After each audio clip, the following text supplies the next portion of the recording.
Wrestling fans around the corner, around the world, I'm Dan Brody. And I'm Kevin Sullivan. It's Wednesday night. AEW has just come to its conclusion, but the great wrestling talk is just starting. Our brand new Wrestling Insider Special Edition begins now. Wrestling fans, the winter heats up with the return of the Berzerker John Nord. The WWE legend will be back for Wrestling Insider tapings, live episodes, watch-alongs, and cyber autograph signings beginning Sunday, February the 20th. Check out Boston Wrestling's exclusive print that the Berzerker will sign for you live on air. Get ready for 3 big days of the Berzerker John Nord. Head on over to bostonwrestling.com for complete information. Wrestling fans, we warned you this day would come. Unfortunately, we're running out of original episodes of Wrestling Insider's Party with Marty each and every Thursday night at 10 p.m., but we're starting up that Indiegogo. You can help the cause. You can help Marty's show continue each and every week.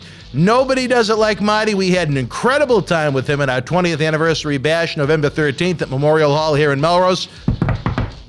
We want to have the good times keep on rolling, but we can't do it without you. Look for the Indiegogo link in the comment section below or across our website and social media platforms. We have some great perks, great rewards where you can even meet Marty himself. There's nothing like it. Since July of 2020, every week we've brought you the show. We need your help to keep on going. We tell you, without wrestling fans, there is no professional wrestling, and there's no better time to help the cause now. Let's keep Marty rocking each and every Thursday night. Wrestling fans, VIP packages and tickets are on sale now for Boston Wrestling Sports Back to the 80s Live Wrestling and Fan Fest celebration, Saturday night, April the 16th at Memorial Hall in Melrose, Massachusetts. Meet WWE Hall of Famer Jake the Snake Roberts, Axe and Smash Demolition, WWE Hoffer Tito Santana, the Berzerker, and more 80s icons to be announced. Take part in a VIP exclusive Q&A session, a VIP exclusive 80s Legends group photo, autographs, pose photos, all before the superstars of yesterday, today, and tomorrow blow the roof off of Memorial Hall. Get your VIP packages and tickets now at bostonwrestling.com for a professional wrestling celebration decades in the making. We'll see you live April the 16th. This is Mick Foley. This is Harley Race. This is Shelton Benjamin. This is Mr. Wonderful Paul Orndorff. This is the Monster Abyss. And this is Daniel Bryan. This is JBL, and you're watching the MWF. Be there live. Wrestling fans around the corner, around the world, Dan Brody here with the one, the only, Mr. Kevin Sullivan. A man I have so much respect and gratitude for. I am so happy that you are here with us for all of our texting and talking over the years. We finally made it happen. We didn't make it happen in our humble abode at the studio. We both kind of wound up at the same place at the same time at the Cauliflower Alley Club reunion. So we said, you know what? Let's make some magic. Let's see what the fans think. We have a little premiere box going. If the fans are with us live, they can share their thoughts on everything we're talking about. The Super Chat button, of course, is open and helps us keep the lights on. And even those simple things, a thumbs up to the video, a subscription, it's free. You get access to over 2,000 free videos and alerts to all of our new videos. All of those things help with those computerized things called algorithms that go on in the world of YouTube, and it'll showcase our videos to more and more new fans that don't know we exist. Exactly. And like The Rock used to say, the millions and millions of fans that don't know we exist yet. But I think once they find us and they hear the great wrestling talk of the days go by, I think they'll love us, as each and every month the shows continue to grow and grow and grow and grow. But I wanted to do an episode more about you, your life, your world. You know, we kind of have that Boston thing going, as we can tell by the t-shirt you have on from one of the great moments, I think, in the history of the city, October 2004, when we finally became World Series champions again with a victory over the Cardinals. Sorry, St. Louis. But tell us about your world in Boston growing up. I know you had mentioned, I think you said your dad was a cop. Yeah, Mm-hmm. my dad was a Boston cop, and I thought about this. This could never happen today. My cousin and I were 6 months apart. Mm. We were 9 years old, and we go to Fenway Park by ourselves. At 9? at 9. Wow. And It was pretty empty back then, right? Yeah. Yeah. And we go, and one of the games we went to it was the 9th inning. The Red Sox hadn't gotten a hit. The last hitter up, drove the ball right to the right field. The right fielder had to jump up and catch the ball, or it would have went into the Williamsboro. They used to call the bullpen because it was designed for Ted. The batter, the right fielder that caught the ball, and the pitcher all ended up in the Hall of Fame. Williams was the hitter, K-Line caught the ball, and Jim Bunning pitched the no-hitter. Wow. And that was the last no-hitter, I think, that took place in Boston for several decades, if I remember right. Probably 10 years, and I saw that one too. The Did next you? one was... You used to go a lot then. Yeah, the next one was the first time an African-American threw a no-hitter. And who was that? Earl Wilson. Earl Wilson was a big pitcher, and he actually used to pinch hit once in a while for the Sox. That was before the designated hitter. And it was a nice time to grow up. And then 67, the Impossible Dream Team, and I actually used to go to see the Boston Patriots. So it was I think people from Boston I remember people walking down the street when newspapers were big before cell phones came.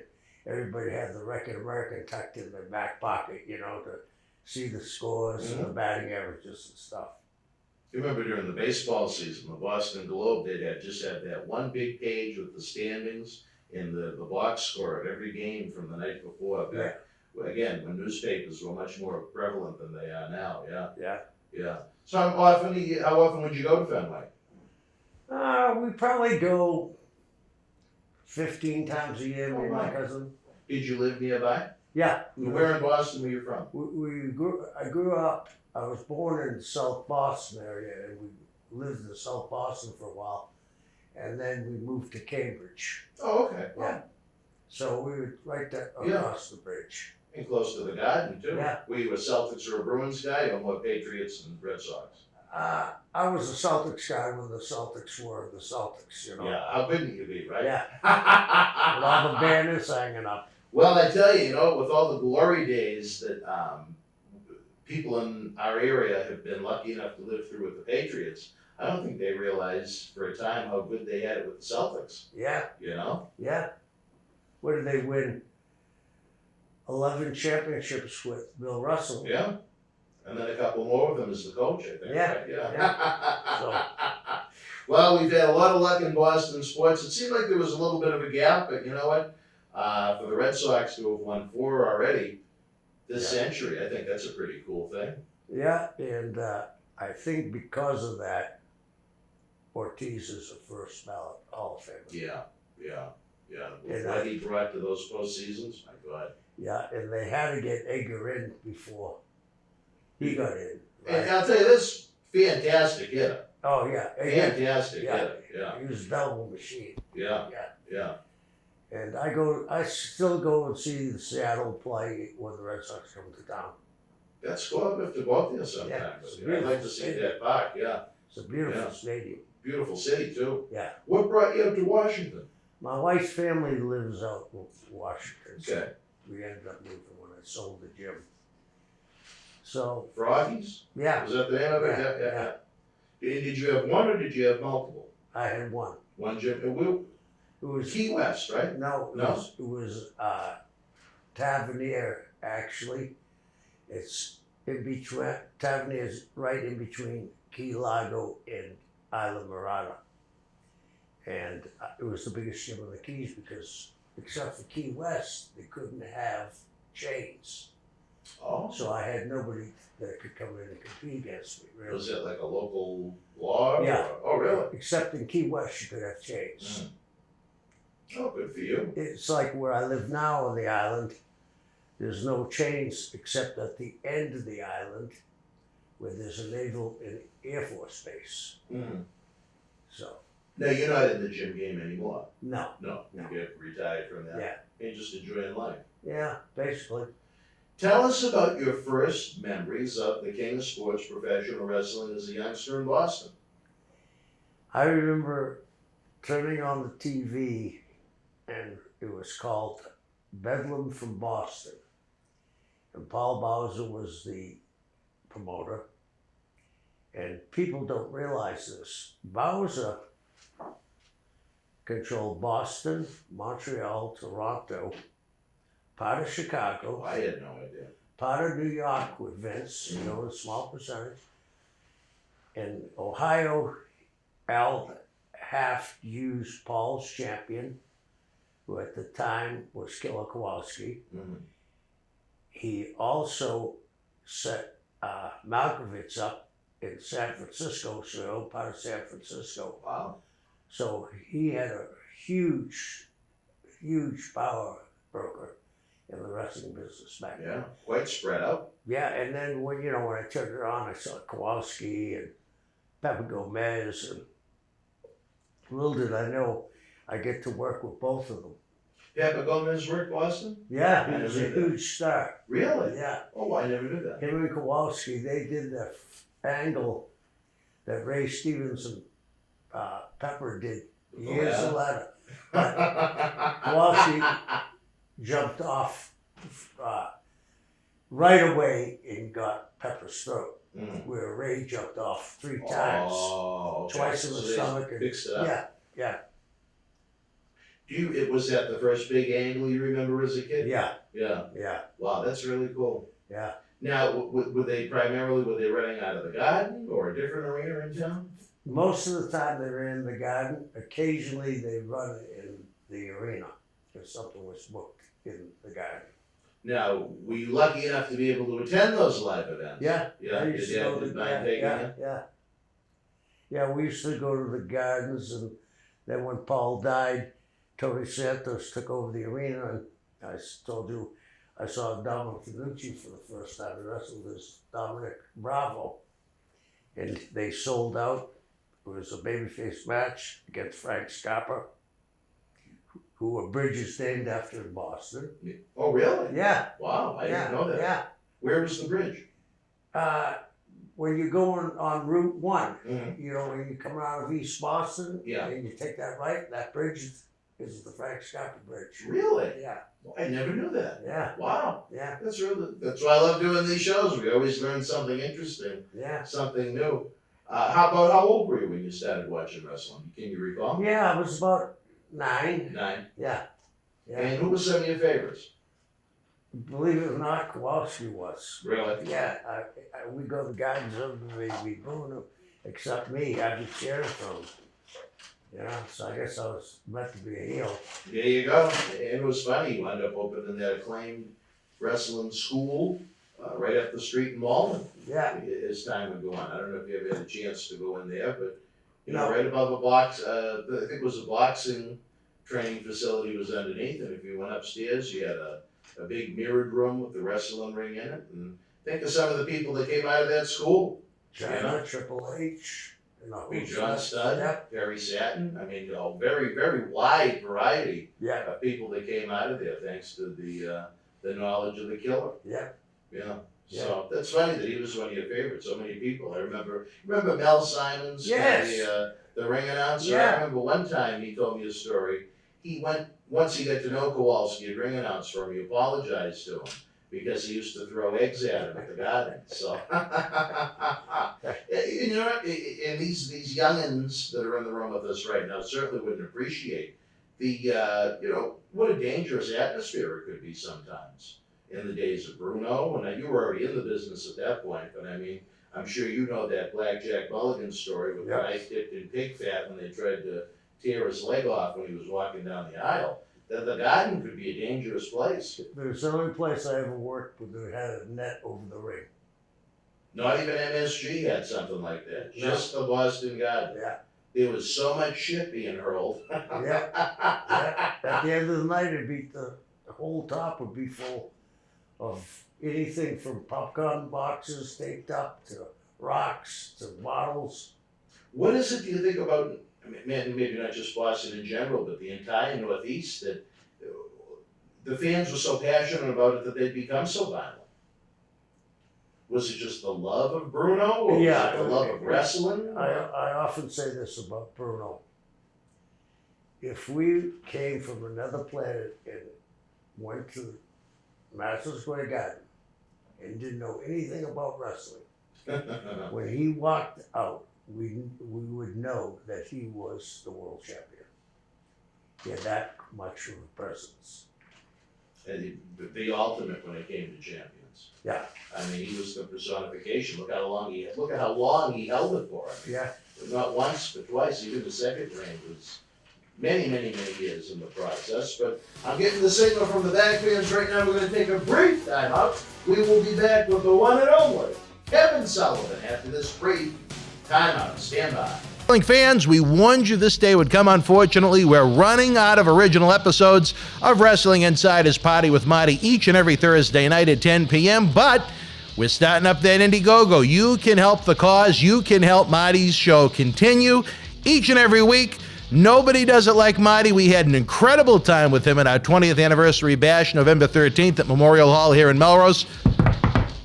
We want to have the good times keep on rolling, but we can't do it without you. Look for the Indiegogo link in the comment section below or across our website and social media platforms. We have some great perks, great rewards where you can even meet Marty himself. There's nothing like it. Since July of 2020, every week we've brought you the show. We need your help to keep on going. We tell you, without wrestling fans, there is no professional wrestling, and there's no better time to help the cause now. Let's keep Marty rocking each and every Thursday night. Wrestling fans, VIP packages and tickets are on sale now for Boston Wrestling Sports Back to the 80s Live Wrestling and Fan Fest celebration, Saturday night, April the 16th at Memorial Hall in Melrose, Massachusetts. Meet WWE Hall of Famer Jake the Snake Roberts, Axe and Smash Demolition, WWE Hoffer Tito Santana, the Berzerker, and more 80s icons to be announced. Take part in a VIP exclusive Q&A session, a VIP exclusive 80s Legends group photo, autographs, pose photos, all before the superstars of yesterday, today, and tomorrow blow the roof off of Memorial Hall. Get your VIP packages and tickets now at bostonwrestling.com for a professional wrestling celebration decades in the making. We'll see you live April the 16th. Wrestling fans around the corner, around the world, I'm Dan Marotti. And I'm Mr. USA WWE Hall of Famer Tony Atlas. The road to WrestleMania has begun. Wrestling fans are looking to add to their man caves. You got to see what we have in the eBay store. Check it out. At Night of Champions 2020, Tribal Chief Roman Reigns successfully defended the WWE Universal Championship against his cousin, Jey Uso, in a must-see battle. Here is your chance to own a piece of Roman Reigns' moments before battle on this beautiful limited edition autographed 11x14 poster, direct from friends at WWE. It's number 19 of only 50 made, includes WWE authentication hologram on the poster itself, suitable for framing and matting. You'll also receive a bonus Legends autographed 8x10 photo and an on-air shout-out on Wrestling Insiders as our thanks for helping keep Wrestling Legends working. Get this ultra-rare Roman Reigns autograph poster now. Wrestling fans, welcome back to another installment of our Wednesday night Wrestling Insider Special Edition. Hope you had a little fun with AEW. Now, kick back, relax, and enjoy some great wrestling talk. We're gearing up for our annual Paul Bearer Holiday Headlocks Toy Drive, the big night. The live version will be Saturday night, November the 13th, Memorial Hall in Melrose, and then it turns into a cyber endeavor when fans from anywhere from Melrose, Massachusetts to anywhere on this planet can get involved. I tried to find the most spooky looking Christmas shirt I could find, where I have with skulls with Santa Claus on them in honor of Kevin being the violent, dangerous man he was in the squared circle that I love. And that's just another one of those things.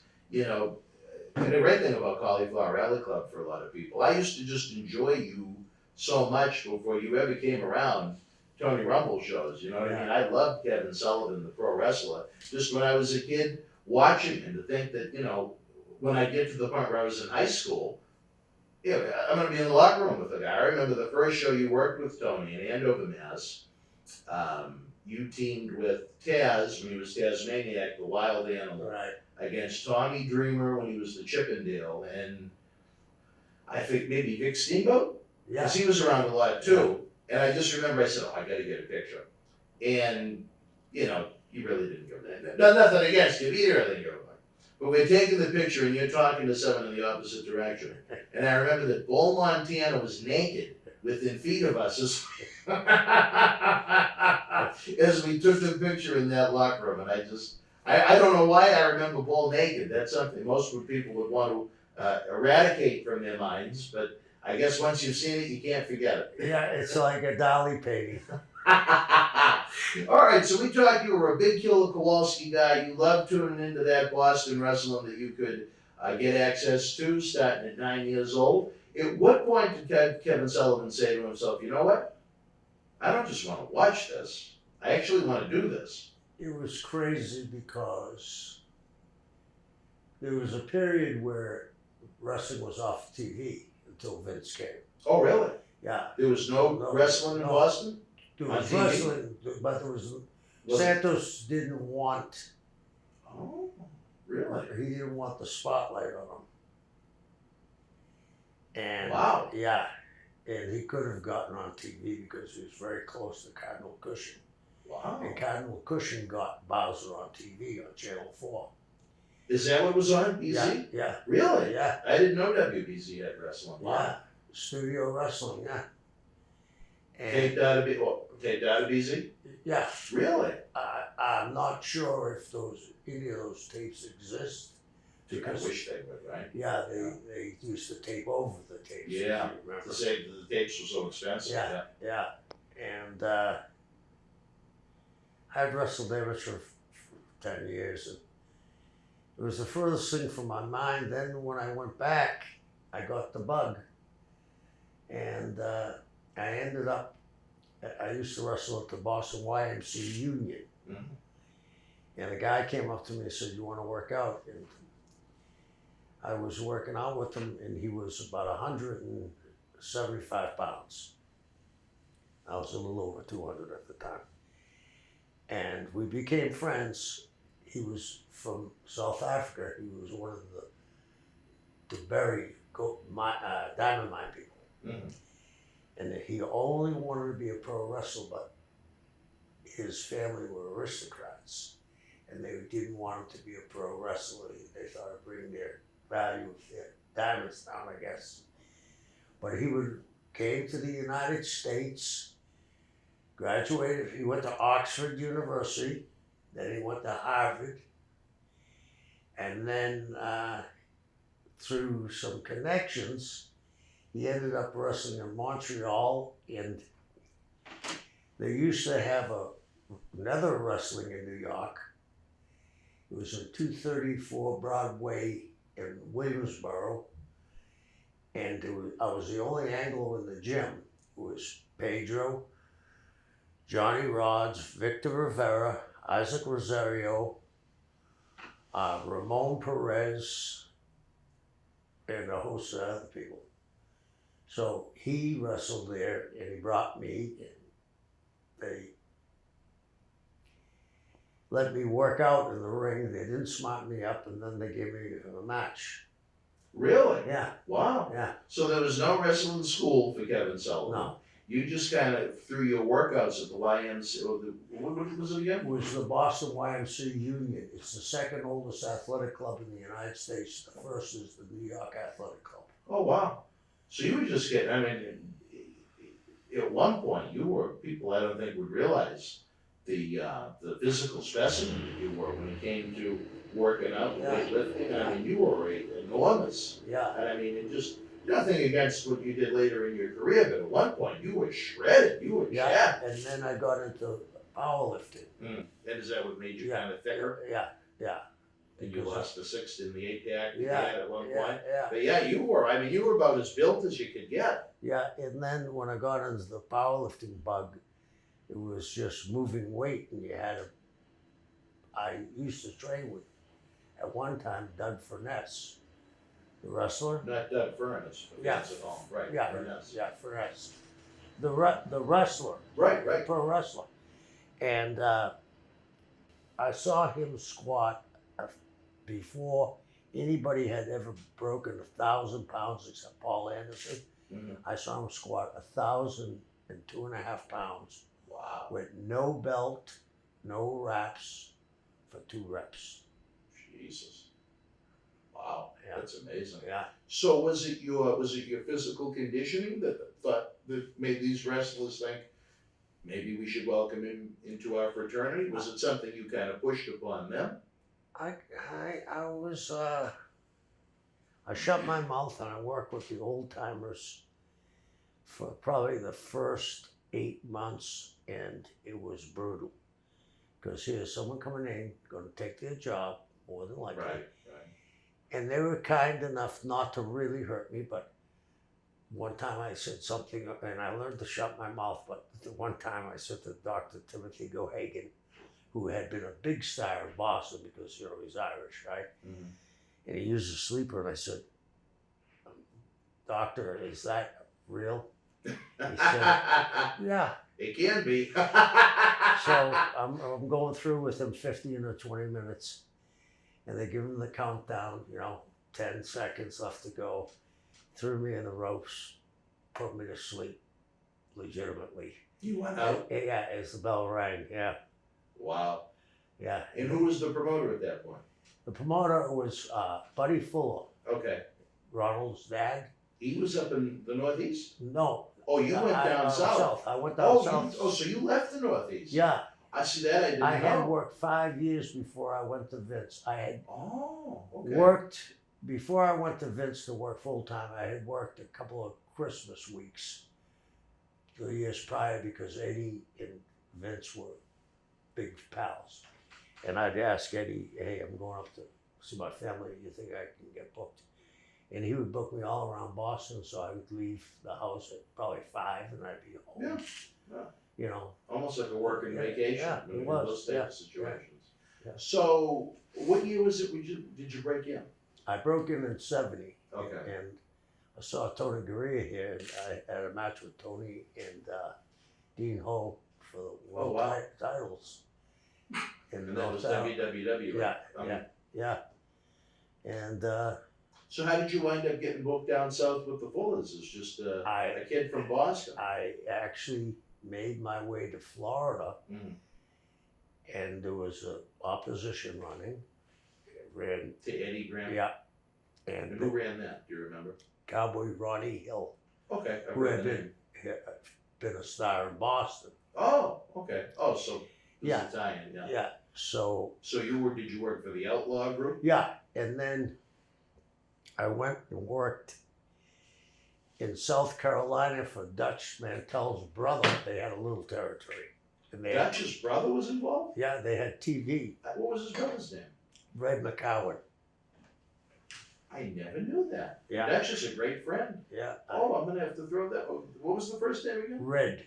Red. Yeah, I'm gonna have a little fun with that. yeah, and Dutch is a great guy, but they came to the show. Somebody from Atlanta, and I think it was one of the Crockett's. So I went to Atlanta, and Dutch either went to the Crockett's or Tennessee. I don't know which one, but I ended up working for Buddy Fuller, and then after that, I went home for Christmas, and the late great Bobby Shane got me booked And- what a sad ending. yeah. in the Gulf Coast area for the Fields because he was going in there, Mm. and he wanted to work with me. He was a heel Oh, his wow. first time, so I got to go down there, and they put the tag belts on me and Ken Lucas, who actually helped train Ricky Morton. Oh, really? Wow. Yeah, so Now, interesting. At what point did you get smartened up to, okay, this is what's really going on? Because I know a lot of the guys in that era, it was quite a while before it took me to. I wrestled in Montreal. I wrestled in like I said, Brooklyn. Mhm. They didn't tell me what was the finishes. Then I went to Montreal and wrestled for That's when there was 2 promotions in Montreal, the Vachons and the Rougeaus. They ran head to head? Yeah. I didn't know And they there ran was a head-to-head. 3rd Wow. promotion. And those guys respected, his name was Pat Girard. He was one I've of heard that name. He was one of the big stars in Europe and in Canada. And Pat had his own building in Verdun. And I'm wrestling there and they are waiting for the finish, you know. I figured they're gonna tell me what's going on because I figured out what was going on. No finish, no finish. And I wrestled this guy named Fernand Fichette. And you know the old bullshit where you used to, the heel would go out the apron and the babyface would slingshot him in? Yeah. Well, I didn't know what to do. He went out in the apron. So I hit the ropes, the opposite ropes, came off like at 40 miles an hour and gave him a spear, and he ended up in 3 rows back. He was wrestling as a masked man back then. He took off the mask and he's swearing in French and he goes back. I said, oh God, this is gonna be great. I'm gonna get knocked on my ass when I come through the door. He said to me, didn't anybody smarten you up? I said, I know it's a work. I don't even know if I used the word work. I said, no. He said, the referee? I said, I kept on asking when they said, we'll get with you later. I turned the heat right around and he grabbed the referee and said, hey, he could have fucking killed me. And he said, hey, come next week when you're here, we'll go in the ring and we'll go through a match. Well, let me see what you got. And they smartened me up then. And about how long into your career were you at that point, would you say? Probably in my 5th or 6th match before they smartened me up. Really? Yeah. Wow. Isn't that something? Yeah. Treating the business with a little respect Yeah. and integrity and Yeah. character. Yeah. Who yeah. would think that in 2021, Yeah. right? Yeah. No kidding, my God. So you were in Canada before you went down south? Yeah. Wow, really? I was How'd you one- get booked in Canada? It's through that, his name was Peter DeBerry, and he was working in Montreal too. Mhm. He had a big company, and he did a lot of work in Montreal for the Family International, Mhm. and he got booked up there and brought me. Wow. Yeah. That's really cool. Yeah. Wow. See, I didn't realize you, for whatever reason, I was under the impression, as a Boston guy, you just kind of morphed into it in Boston. I didn't realize that you were already working the circuit before you ever became a Northeast guy. But with that, what a great segue. We're getting the cue from the back from Captain Lou. Right now, we're going to take a brief time out. We'll be back to wrap up the show as we talk more with the one and only Kevin Sullivan. Hey. Stand by. Wrestling fans, the winter heats up with the return of the Berzerker John Nord. The WWE legend will be back for Wrestling Insider tapings, live episodes, watch-alongs, and cyber autograph signings beginning Sunday, February the 20th. Check out Boston Wrestling's exclusive print that the Berzerker will sign for you live on air. Get ready for 3 big days of the Berzerker John Nord. Head on over to bostonwrestling.com for complete information. Wrestling fans around the corner, around the world, I'm Dan Marotti. And I'm John Cena Sr.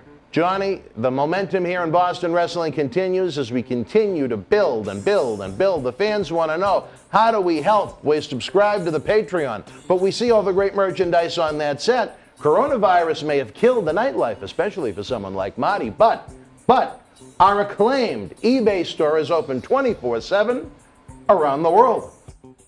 Wow. Check it out.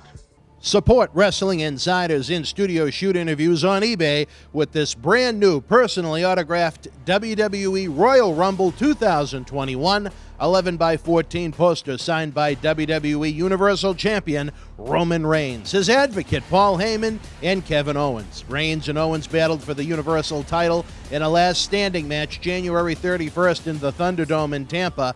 This limited edition collector's poster is number 31 of only 50 produced. Comes with WWE authentication hologram on the poster itself. Also comes with an on-air shout-out from WWE Hall of Famer Mr. USA Tony Atlas and a bonus autographed 8x10 photo. Get this rare, awesome collectible for your man cave and help keep wrestling legends working now.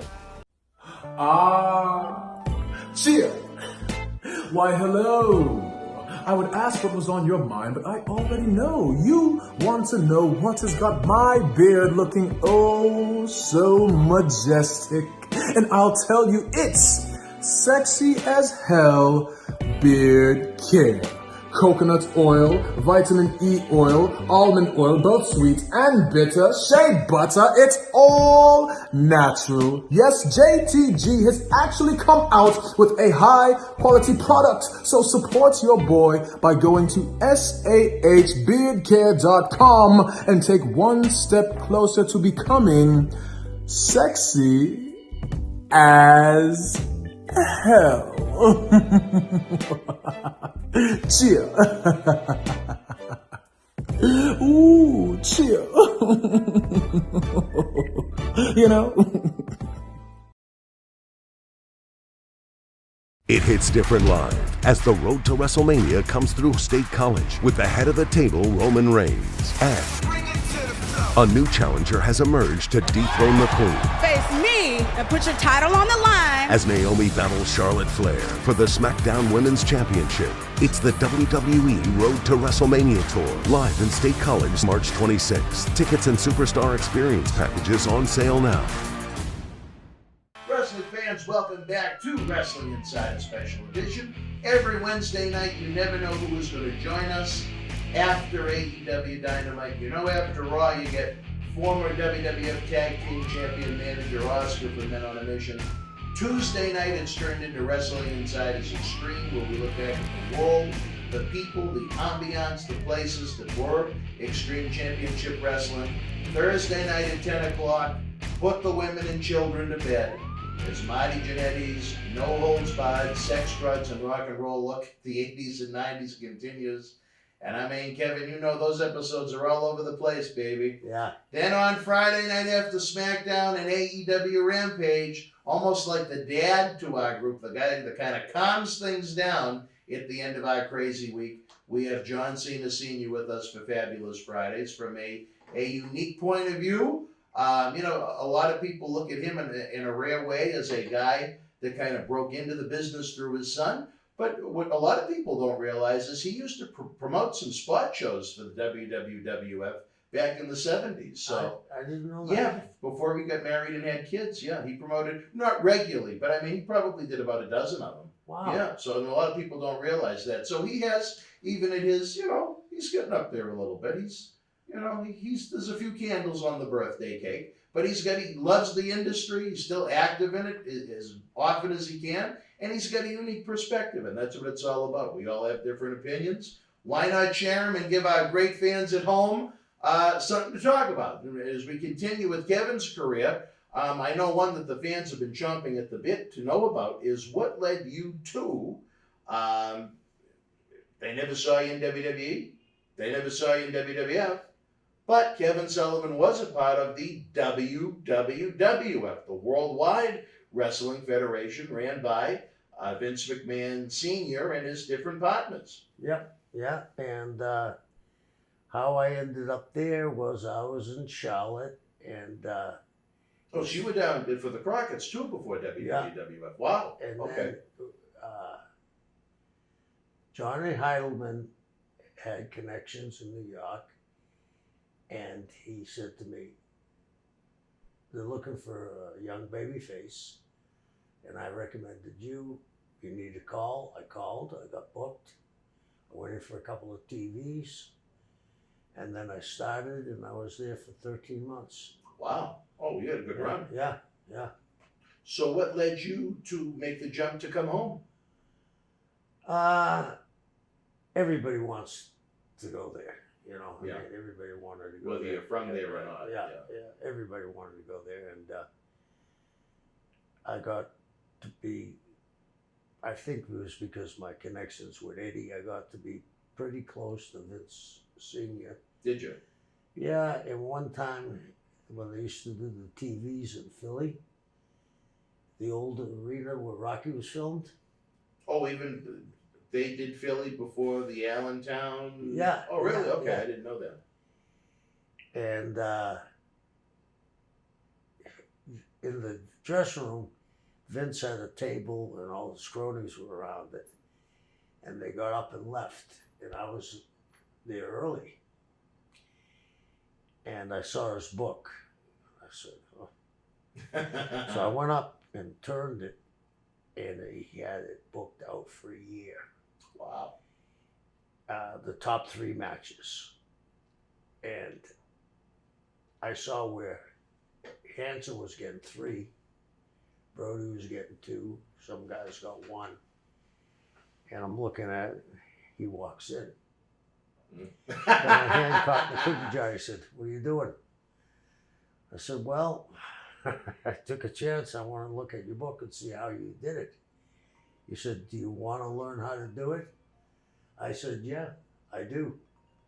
He said, well, sit down next to me, I'll show you. I said, how do you decide way in advance what you're going to do? He said, proper planning prevents piss poor performance. What's that phrase again? Proper planning prevents piss poor performance. Wow, one to remember. And what do they lack right now on WWE television? Pacing and patience. Yeah. They have none of it. They just blow through everything week by week to the point where you don't care most of the time, which is sad. I think to newer fans, it's all they know. But to those that were around, yeah, I mean, we're talking eons before I was even born right now. But for those that enjoyed wrestling, that had that great pacing and the patience, to really build up a great angle with a great payoff, that's what made pro wrestling the best thing on earth. And when you get everything thrown at you before you even want it, what's the point of even tuning in? And one of my first questions was to him, Bull Raymer sold out every building with Bruno and turned people away. Mm-hmm. I said, he only got 1 match. He said, you can't fall into patterns. He said, I don't care if he sold out. The next guy's got to sell out too. So he said, once you get into a pattern, and he said something that I always remember, when you have a babyface champion, it's hard to have returns. You're boxed into, he can't put his feet on ropes, he can't use a foreign object. And now we got to come up with novel ideas. One of the great things I saw Bruno do, he was working with the Sheik, and the original. Yeah. And they did a spot where they both crashed, and Bruno went over the top rope, and somehow he got his foot caught between the second and third rope when he flipped over, so he's hanging upside down. And they counted him out. Good finish. Yeah, I had never seen that before. Yeah. And I'm sure the fans didn't either. It's something you can't keep repeating. So I found out about pacing, and I found out that, and this is no disrespect to Bruno, having a babyface champion, one of the things Bruno had going for him, besides looking like the world champion and presenting himself like a world champion, he had a huge ethnic following. And he took Rocker's ethnic following, where he even got the Hispanic crowds to follow him. Oh, wow. So that's why I believe that it's easier to have a heel champion. And you can do so much more with a heel champion. Like, the only mistake I think they ever made, because the first tweener I ever saw in my life, from the day he came to the Gardens, was Billy Graham. I was actually going to mention that. Were you still around when they did their title switch? Or were you No, gone I by was then? gone, You were gone. but I was there when Billy and Ivan left and went to California. Mhm. Me and Calhoun were supposed to put them over on TV, and during the match, they said, we're going to get disqualified, you guys are going to win. And they put me and Calhoun over on DQ, and they didn't have to do that. But that's when Billy came back and wrestled Bruno and beat him. Just as someone that knows wrestling so well, it is, not to pat you on the back too hard, but a creative genius. Do you think they made a big mistake by taking the belt off of Graham so early when he was so hot to put it on Backlund? I do. Yeah, I do, because Billy would have been Hulk Hogan before Hulk Hogan. Yeah. And they had the match right in their hand. It was Koloff and Billy. You know? Yeah. And it's some of those things that I think that Vince Jr. has even said that if he had been running the show, it wouldn't have went that way. Yeah. Do you think, again, looking back, trying to rewrite history, if you went that route, would you have kept Billy as a heel, or would you have tried to morph him into a babyface? I would have switched from babyface. You would have tried Billy Graham babyface? Against Koloff. And I would have sold out quickly. I've heard the stories about how the crowds were just stunned when Bruno would actually lose the title after those. You talk about Brock Lesnar or someone holding the title for a year. I mean, Bruno altogether held the title for what? It had to have been over a decade between his two I think it was 12 title years. runs. 12 years, yeah. That was my first thought. I mean, the champion of champions, that again, a lot of fans don't remember because there's not a heck of a lot of footage of him, probably outside of MSG and those title changes. But I remember just going, I was so lucky enough to see him a couple of times in '87 in the Garden when they would bring him in from time to time when someone failed the drug test or someone was injured.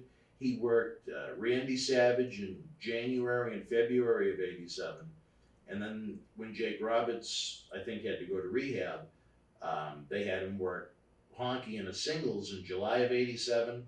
And then the next month they did a 6-man with Bruno, Jake, and Tito against Honky Tonk and the Heart Foundation in August of '87. And that was, I think, about 2 weeks before his last match.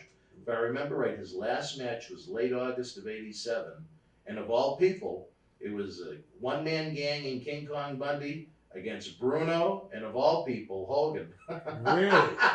In Baltimore, Maryland, August of '87. Wow. Isn't that a weird way for him, for everything that man stood for? His final wrestling match was tagging with Hogan. Yeah. Yeah. In Baltimore, right? That was where he lost the title. Yeah, it was Billy. Yeah. Yeah.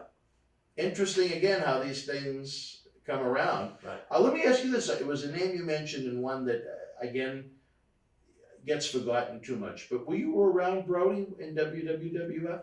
Yeah, I wrestled Brody a couple of times to get him ready for Bruno. Did you? Yeah, but the funny thing I was telling Barbara, his widow, was I probably wrestled Frank 100 times. Really? 90% of the time I was the heel and he was the babyface. Really? Yeah. I didn't know he was. Yeah. Really? He was the babyface in Florida and I was the heel.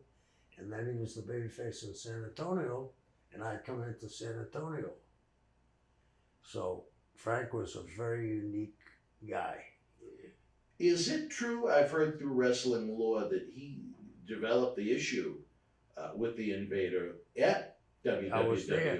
Oh, really? I was there that night. They got in a fighting match, yelling match. And Brody slapped him around a little in the ring. And he came back yelling, Eno. He wanted to talk to Gino Monsoon. And Brody threatened him. And it's funny when you look back, I think that was festered in that guy's head for a decade. Over 10 years, yeah. A decade, over a decade. And that was the worst thing that happened in the business.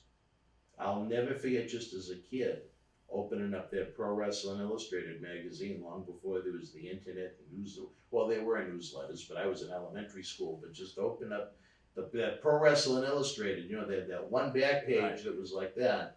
And on the top it said July 4th, Adrian Adonis drove off a cliff in Canada. And then in the bottom, it talked about how Brody was killed. And I mean, to a little kid, it was spooky. You know what I mean? That something like that would really go on in wrestling. Yeah. That Bruiser Brody, who was one of my favorites, was murdered. Right. Did you know the Invader at all? Or? Yeah, I had worked with them in Atlanta when I first started. Mm-hmm. Yeah, I I met him and he came up to New York for a few shows because they used to use Carlos's guys a couple times. And he came up. Didn't they have TV in New York, or am I mistaken? LA had the TV first, and then Florida went on that spot. In New York? Yeah. Okay. Eddie, who had it first, really was Eddie Heineman. And he was Chicago, right? And he was all around the world. Eddie Heineman. But was he based out of Chi-Town? Yeah. Okay. Yeah, but they were running every place, and he was trying to go national back then. And after they went under or became more regional in North Carolina, South Carolina, Virginia, they took him off of TV, and then LaBelle went on. That's how Roddy got out to the Gardens a few times. And then the Florida tape was on, so some of the guys from Florida would go up. That's probably how they built Backlund, because he was he was down in Florida before he came up for his big push, and they gave him the belt. Interesting. See, this is why these shows need to exist. And I implore you guys, join us on patreon.com/Boston Wrestling so we can keep these lights on. There are so many stories. You know, so we did an episode earlier about all the brothers that we lose. Yeah. When they're gone, we're never going to be able to tell the stories again, you know? Right. And that's why I think, you know, these shows have so much value, because whether you love them, hate them, WWE bought the libraries they wanted to buy. Right. And they want to present history the way they want to present it. And you know what? That's their right. They bought those libraries. Right. But that doesn't mean there isn't a place in the wrestling world for what we do. Having great shows like this to go along with great regional professional wrestling events, and try and use one to promote the other and use the other one to promote the other one. So hopefully in the end it works out for us as we're celebrating 20 years. But quickly, before I know we definitely wanted to talk about what you have in your hand, but when it came to the whole Brody thing, were you surprised? Were you taken aback? What were your memories of when you found out about that? How long did it take you to find out about that? A day. A day. And how'd you get the call? Paul Ellering came. I was in a hotel in Charlotte. I believe it was Charlotte. And he came and told me and Hawk were sitting together at the pool, and told You and who? Hawk. Oh, Road Warrior Hawk. Okay. Told us that Brody had been murdered. It was a shock. And did you have the details as how at that point? Yeah. Oh, you knew? We knew he was stabbed, yeah. And we knew who did it. And were you surprised at all? Other than the fact that it happened, were you? I was surprised that someone would go that far. Yeah. But I thought back then that something would happen between those two. Conspiracy theory-wise, it's been said that Brody really wanted to buy into the territory, and the invader was worried that if that happened, he was going to go bye-bye, and he was going to be out of a job. Did you ever hear anything like that? I don't think they would have let him out of the job, but Brody would have become the main guy. Yeah. And on top of that, you talk about weird facts and the whole circle of life.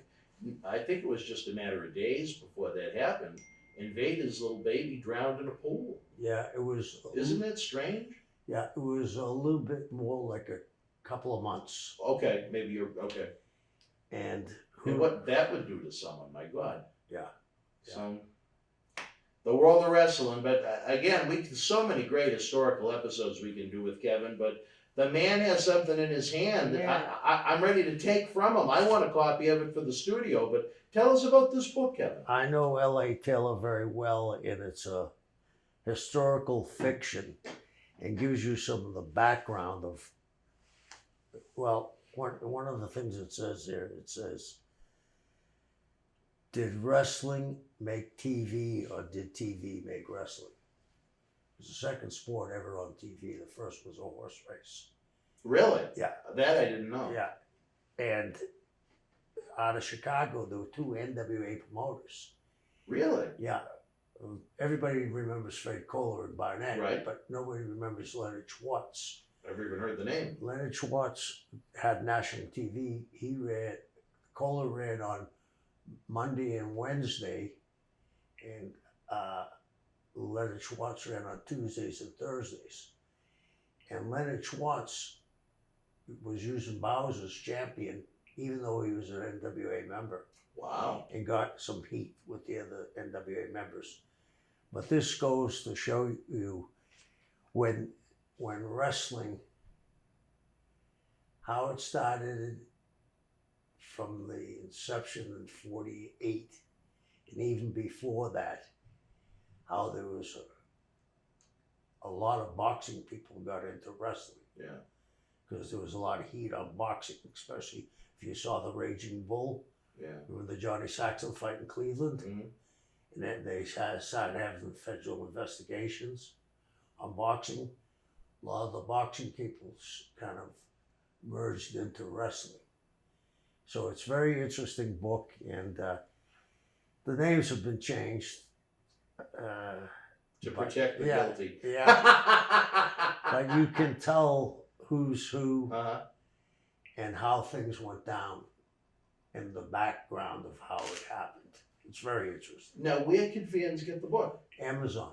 It's on Amazon right now. It's on Amazon right now. Well, I know you've seen our set before on our show. Yeah. If the publisher of the book wants to send us some copies, I'd love to promote it on the show and put it out on the set as almost like product placement, so to speak. And it sounds like one I really want to read. So here you go. This one's for me. That's Get out of town. That's for you. Thank you so much. I appreciate that. I love reading books. I love to learn about the history of our industry. I think I know it pretty good from when I started watching to the present.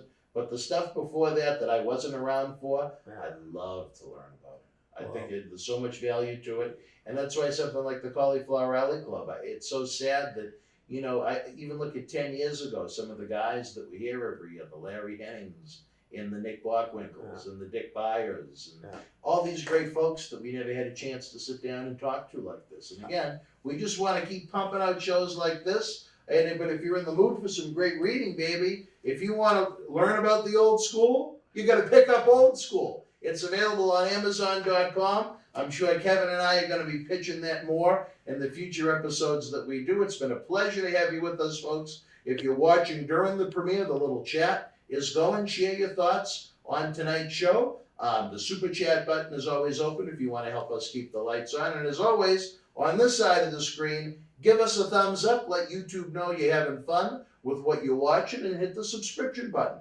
Absolutely free access to over 2,000 videos, and it alerts you to our weekly, 7 days a week of our great content that we put out there. And Kevin has been a great rotating guest thus far. He's going to be back again. We have more episodes we're going to be taping in this session. I can't wait to get him into the studio in Boston. Who knows where else we may bump into him again, but I really want Kevin to be a bigger part of this show. He's been meant so much to what it is that we do, as we mentioned back at our anniversary in September. But for Kevin Sullivan, I am Dan Marotti. We will see you next Wednesday night with our rotating Legends and Superstars on Wrestling Insider Special Edition. Good night from Las Vegas. Hi, this is Phil DeCesare. Thank you for enjoying tonight's Wrestling Insiders. Get early full-screen ad-free access to all our weeknight Wrestling Insider episodes while helping keep Wrestling Legends working by joining the Boston Wrestling Patreon family at patreon.com/Boston Wrestling. You can directly help us bring you more great historical wrestling content 7 days a week to enjoy for years to come.